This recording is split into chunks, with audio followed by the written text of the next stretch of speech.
Why is the Harley Davidson Sport Glide the most versatile Softail?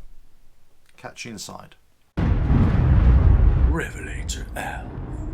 Hello, welcome to RevelatorAlf. Hope you're enjoying the channel and this series of videos. Don't forget to subscribe, like and share, and check out the website RevelatorAlf.com. So in this video I'm talking about, yes, from a very biased point of view, as I own a Harley Davidson Softail Sport Glide. Why do I think it is the most versatile, and why do I think it is overall the best one that Harley Davidson produced? Now obviously this is quite a contentious issue, and everybody can put your comments below and let us know what your favourite Softail is. In fact, what your favourite Harley Davidson is, of course, as well.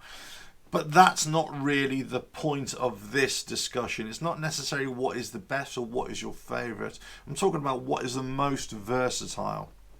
So if we look at the Softails themselves, they are kind of limited in their versatility, apart from one motorcycle, and we're talking about going into 2021 and beyond, and for the last sort of 2 or 3 years. In this kind of 4 or 5 year period, actually there hasn't been a great deal of versatility. There was the Heritage, there was the Deluxe, for different styles, of course, but really the Sport Glide, when it came out, this kind of so-called mini bagger, the one that could do everything, but just was lighter, more nimble, let's say, had a better power to weight ratio than the big Tourers, but also was more practical than most of the other Softails out there.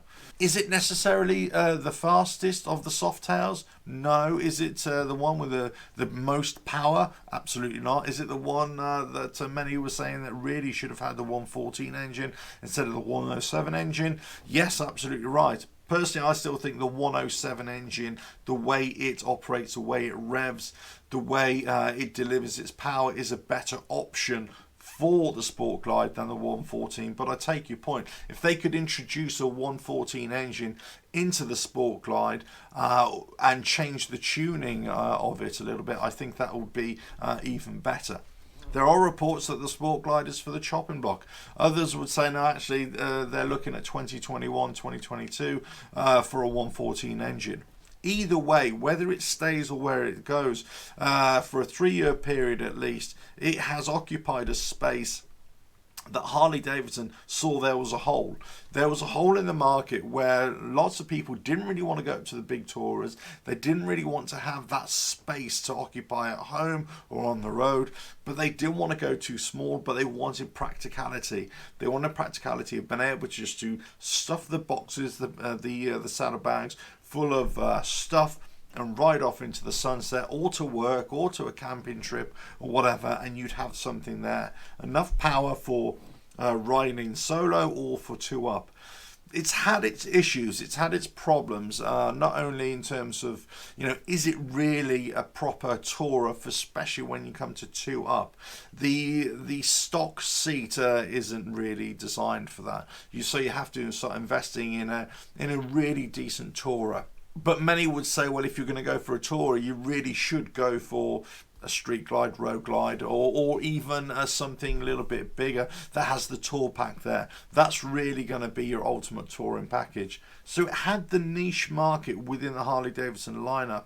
There was a slot opening for a Softail size, higher performing motorcycle that had decent touring capability.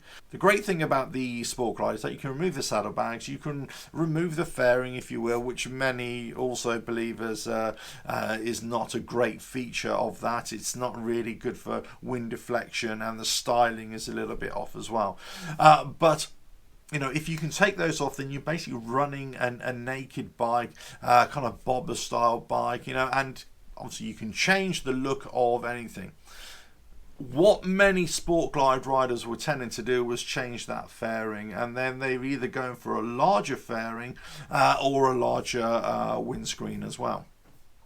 And this kind of led to a natural progression for some Sport Glide riders to go then step up to a street glide or a road glide as well, because they're kind of turning their motorcycle, they're trying to grow the Sport Glide into something more tourer like. That's why a lot actually went up that way. And you know, if you are one of those riders, let us know in the comments exactly why you went from a Sport Glide to a Tourer. Was it for the overall comfort? Was it for the overall touring capability? But for the Softail range, if you're not really adamant about doing those long journeys all the time, then the Sport Glide, I still believe, is the most versatile of the Harley Davidson lineup, full stop. Not only the Softails, but across all model ranges. I would say that obviously because I'm a Sport Glide rider, but any motorcycle is not without criticism, and certainly the Sport Glide has that as well. But whilst there are negative aspects of it, it still is one of the best Harley Davidsons out there. But we could say the same about all the Softails. They are the best Harley Davidson lineup, if you will, really because of the chassis and not because of the engine. The chassis on the Softails is so much better than our previous incarnations. Whereas in the Tourers, they still need a lot of work on those, and possibly that's where we're going to see development in the future.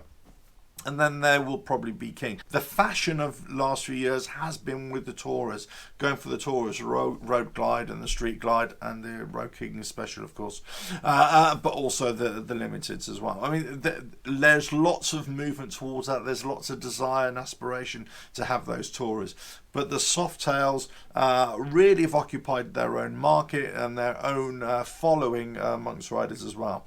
The Sport Glide has got a very loyal following all around the world, and as I say, it does fill that hole where a lot of riders were looking for something of an in-between bike, something that you could strip off and it looked lean and mean, but also then you could put all the fairing and the bags on it and it would be a very capable tourer. And that's why it is the motorcycle of choice for many, certainly my motorcycle of choice, and I would say it is the most versatile. It is the one that is most adaptable to all different sorts of situations, environments. You can't really say that for a street bob. You can't really say that for a fat bob to a certain degree. You can't really say that for a street glide or road glide, let's say.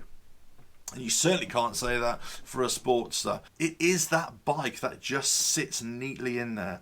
Now, whether it will stay there, that's yet to be seen. But let us know in the comments below. Let us know what you think about this motorcycle and how successful it has been of occupying that space, and has it been successful enough, and will it be here to stay in the future?